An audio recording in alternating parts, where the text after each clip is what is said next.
السلام علیکم عزیز طلباء و طالبات، دعا ہے کہ آپ سب خیریت سے ہوں۔ آج کے اس ویڈیو لیکچر میں ہم احسان دانش کی لکھی ہوئی نظم نوائے سروش کے مرکزی خیال کا مطالعہ کریں گے۔ میں ہوں پروفیسر محمد رئیس بابو علی، اور ہم سب سے پہلے اس مرکزی خیال کا مطالعہ کرنے سے پہلے اس بات کا جائزہ لیں گے کہ مرکزی خیال کا سوال ہمارے پیپر میں کس طور آتا ہے، کس انداز سے آتا ہے، اور اس حوالے سے انٹرمیڈیٹ بورڈ نے کن گائیڈ لائنز کا اجرا کیا ہے۔ دیکھیے، اس وقت آپ کے سامنے اس ماڈل پیپر سے یہ سوال کس طرح سے آتا ہے کہ اس سوال میں ایک ہمیں چوائس دی جاتی ہے، یا تو ہمیں نظم کا مرکزی خیال لکھنا ہوتا ہے، اگر ہم مرکزی خیال نہیں کرتے تو ہمیں کسی ایک بند دیا جاتا ہے جس کی تشریح کرنی ہوتی ہے۔ تو جہاں تک مرکزی خیال کے سوال کا تعلق ہے تو اس کے دو حصے ہوتے ہیں۔ حصہ الف میں ہمیں شاعر کے جو نظم کے شاعر ہیں ان کا مختصر تعارف لکھنا ہوتا ہے، اس کے 2 نمبرز ہیں، اور حصہ ب میں ہمیں اس نظم کا مرکزی خیال لکھنا ہوتا ہے جس کے 6 نمبرز ہیں۔ اب ہمیں 3 مختلف نظمیں ان کے عنوانات دیے جاتے ہیں، کسی ایک کا انتخاب کرنا ہوتا ہے۔ اب یاد رکھیں کہ یہ مرکزی خیال کن نظموں سے آتے ہیں یا بند کن نظموں سے آتے ہیں، اس حوالے سے دیکھیے بورڈ کی گائیڈ لائنز کہ بند کی تشریح اور مرکزی خیال کے لیے یہ نظمیں ہیں: رہے نام اللہ کا، داستان تیاری میں باقی، یارب چمن نظم کو گلزار علم کر، چپکی دار، مرد مسلمان، نوائے سروش اور سائیڈ ایفیکٹس۔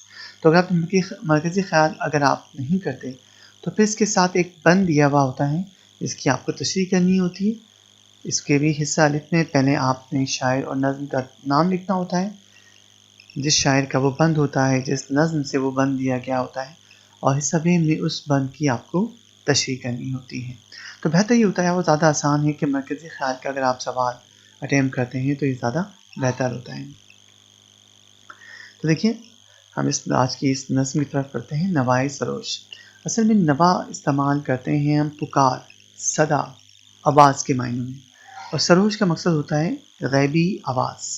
بہت خوبصورت نظم ہے جس میں احسان دانش نے ایک طرز دیا ہے کہ اصل میں زندگی کون لوگ گزارتے ہیں، جن میں کچھ خوبیاں ہوتی ہیں، اور وہ خوبیاں کیسی ہوتی ہیں کہ جو صرف اپنی ذات کے لیے نہیں جیتے، جو دوسروں کے لیے راہوں کو آسان کرتے ہیں، ان کا ہاتھ پکڑتے ہیں، ان کے دکھ سکھ بانٹتے ہیں، اور اس کے ساتھ ساتھ زندگی کاہلی، سستی اور صرف خواب دیکھنے کا نام نہیں ہے، کیونکہ زندگی میں جب تک آپ کوشش نہیں کرتے اور دن رات کوشش نہیں کرتے کچھ حاصل نہیں نکلتا۔ تو چلیے اس کا سب سے پہلے ہم تعارف شاعر پڑھتے ہیں کہ شاعر مزدور، یہ ان کا ایک لقب تھا، ان کو پکارا گیا احسان دانش کو۔ تو شاعر مزدور کے نام سے یاد کیے جانے والے شاعر احسان دانش کا اصل نام احسان الحق تھا۔ زندگی کا ایک بڑا حصہ سخت محنت مشقت کرتے ہوئے گزارا۔ باقاعدہ تعلیم کا کوئی خاص موقع نہیں مل سکا، لیکن ذاتی مطالعے سے وہ استعداد بھی قابلیت کے معنوں میں آتا ہے، وہ استعداد اور قابلیت پیدا کی کہ خود تعلیمی نصاب کا حصہ بن گئے۔ یعنی ایک ایسا شخص جس نے یونیورسٹی کی شکل نہ دیکھی ہو، کالج کی شکل نہ دیکھی ہو، اور پھر اس کی لکھی ہوئی تحریریں انہیں یونیورسٹیز میں پڑھائی جائیں، کالجوں میں پڑھائی جائیں، نصاب کا حصہ بن جائے، بلکہ ان پر پی ایچ ڈی کیا جائے، یہ ایک بہت بڑا احساس کی بات ہے۔ اور اس کے ساتھ ساتھ اس بات کا بھی ہمیں سبق ملتا ہے کہ کوششیں، محنت کبھی ضائع نہیں جاتی۔ احسان دانش کی شاعری کے کئی مجموعے شائع ہوئے۔ جہان دانش کے عنوان سے اپنی خود نوشت تحریر کی، یہ بہت مشہور ہے کہ اپنی زندگی کے حالات لکھیں، اور جب کوئی بھی مصنف اپنی زندگی کے حالات خود لکھتا ہے تو وہ خود نوشت یا آپ بیتی کہلاتی ہے۔ تو جہان دانش احسان دانش کی خود نوشت یا آپ بیتی ہے۔ احسان دانش کی شاعری محض مشاہدات اور سنی سنائی باتوں پر نہیں، بلکہ اپنے ذاتی تجربات کی رودات ہے، اور اسی لیے بے ساختہ دل میں اترتی چلی جاتی۔ تو یہ بات بہت ایک حقیقت ہے کہ انسان جن دکھوں سے گزرتا ہے، اگر وہ ان دکھوں کو اپنی شاعری کا، اپنی تحریروں کا، اپنی گفتگو کا حصہ بناتا ہے تو اس میں اثر اور تاثیر کچھ اور ہی نوعیت کا ہوتا ہے۔ اور جو صرف مشاہدات ہوتے ہیں، سنی سنائی باتیں، ٹھیک ہے، بعض لوگ بہت اچھا بیان کرتے ہیں، لیکن حقیقتاً اس میں وہ حقیقت اور وہ درد شاید ہمیں کم محسوس ہوتا ہو، جو کسی ایسے شخص کے قدم سے ہو جس کی تحریر اس کی اپنی کہانی سناتی ہے۔ دیکھیں سعد علی کی خوبصورت شعر کہ مٹاتا جا رہا ہوں نقش پا صحرا نوردی میں، مٹاتا جا رہا ہوں نقش پا صحرا نوردی میں، کہاں ڈھونڈیں گے مجھ کو میری منزل دیکھنے والے۔ مرکزی خیال کی طرف چلتے ہیں، یاد ہے دونوں حصے آپ نے لکھنے ہیں، تعارف شاعر 2 نمبرز کا، مرکزی خیال 6 نمبرز کا۔ زندگی مسلسل آگے بڑھنے کا نام ہے، آنکھوں میں امید کے دیے روشن رکھ کر منزلوں کی طرف بے تکان آگے بڑھنا۔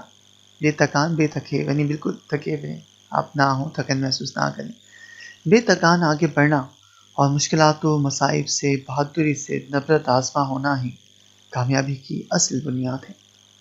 شرائع زندگی پر تھک جانے والوں، ٹوٹ جانے والوں کو سنگ لیے بغیر منزل نہیں ہے۔ کامیابی نہیں ہے تو صرف اپنے لیے نہیں بلکہ دوسروں کا بھی سہارا بننا ہے، دوسروں کو بھی آگے بڑھنے میں مدد کرنا ہے، جو گر جائیں انہیں تھامنا ہے۔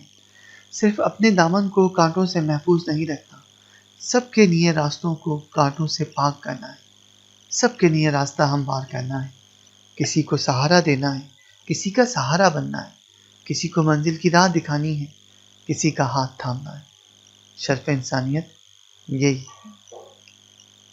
تو عزیز طلباء و طالبات، آج کا یہ مختصر سا ویڈیو لیکچر اپنے اختتام کو پہنچا۔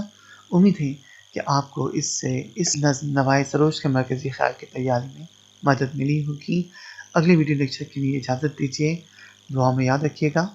اللہ حافظ۔